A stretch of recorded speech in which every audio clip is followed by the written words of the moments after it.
Hey everyone, welcome to the show. So, once again, we have Trump, who is, in my opinion, an arsonist, coming in trying to take credit for calling the fire department. So, I'm going to get into all these details. Before I do, though, please hit the subscribe button. It really helps with the show, with the algorithm on YouTube. It really helps to get more eyeballs on this information and reach people that we need it to reach. So, I really appreciate that.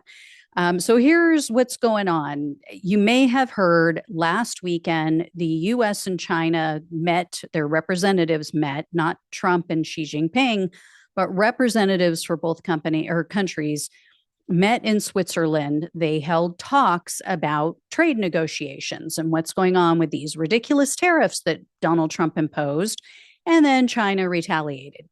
So they have now announced that the US and China will suspend the worst of the tariffs, basically, the 145% Chinese tariffs that we imposed, I think it was 125% tariffs that China imposed in retaliation. So they've agreed to drop the US tariffs. We have agreed, or Trump has agreed, to 30%.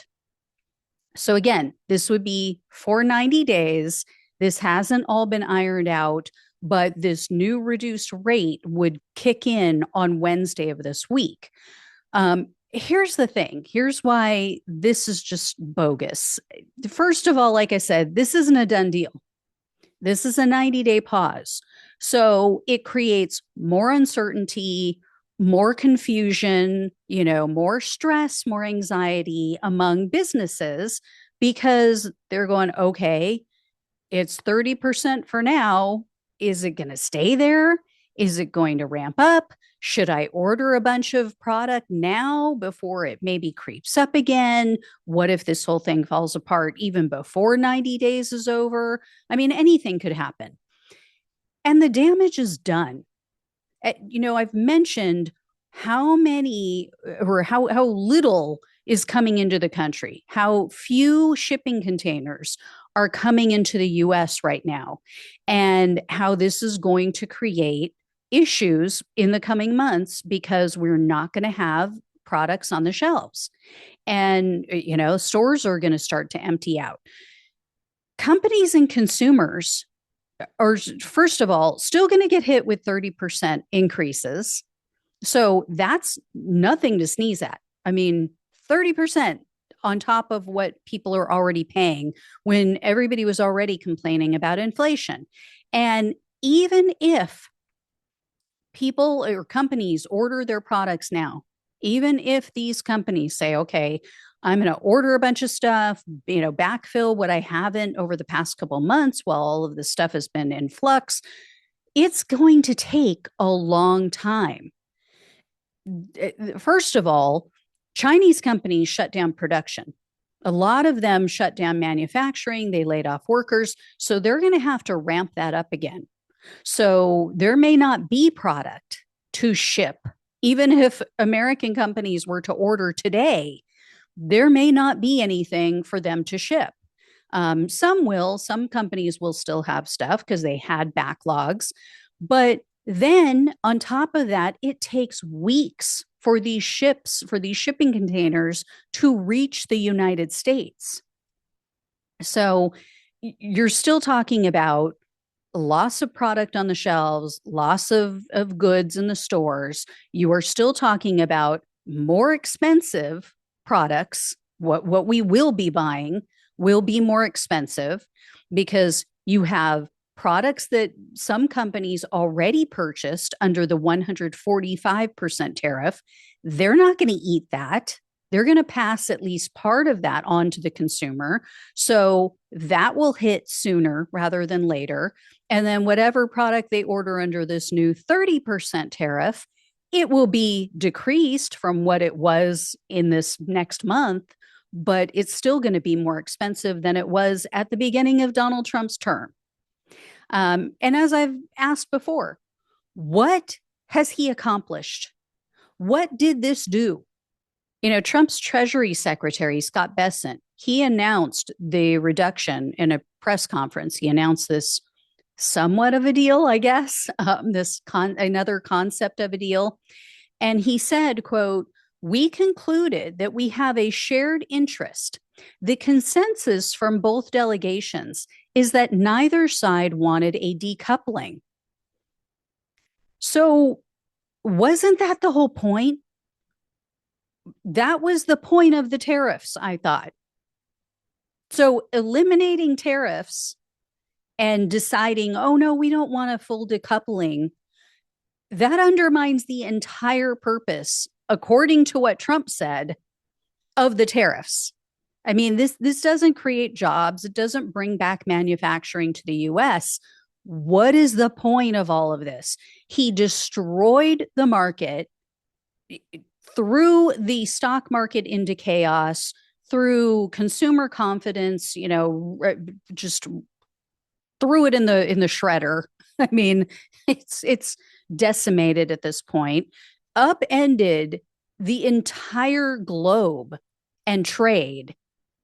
And for what? What did we get? And now companies, as I mentioned, they're back in limbo for another 90 days. Anybody who imports from China. So even a Fox News host pointed out, this is a fake win. Charles Gasparino is who I'm referring to. He posted on Twitter, quote, "Breaking. Trump raised tariffs on the world. The markets, particularly the bond market, which we need to finance our debt, rebelled. Trump was then forced to back off.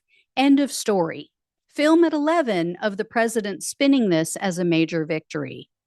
Okay, sorry, I couldn't help myself. But what we have seen is a little lesson on how markets exert their power, how when you have to depend on them, as we still do, and remember, it's really the budget deficit that's causing the trade deficit, and we need the budget deficit to maintain our standard of living. You can't go to trade war with the world without bad stuff happening. So even a Fox host is calling BS on this and saying, okay, great. We just upended everything, destroyed the economy, destroyed faith in America, upended our entire trade system and way of life, flushed consumer confidence down the drain. And what did we get out of it? So, yeah, and everyone said this is what was going to happen.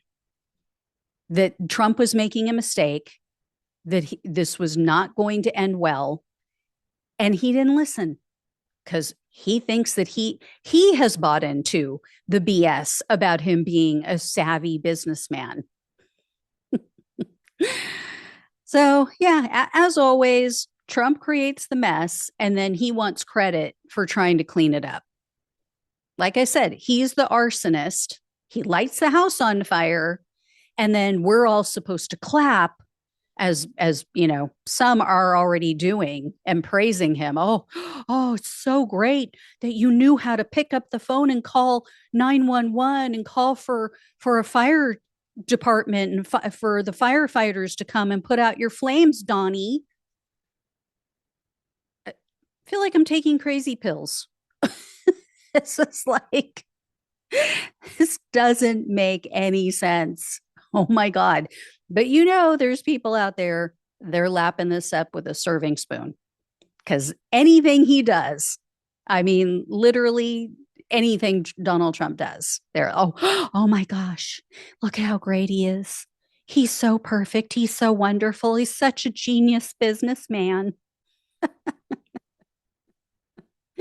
Yay. We're basically back right where we started, a little worse off, a little worse than we were 4 months ago, 5 months ago.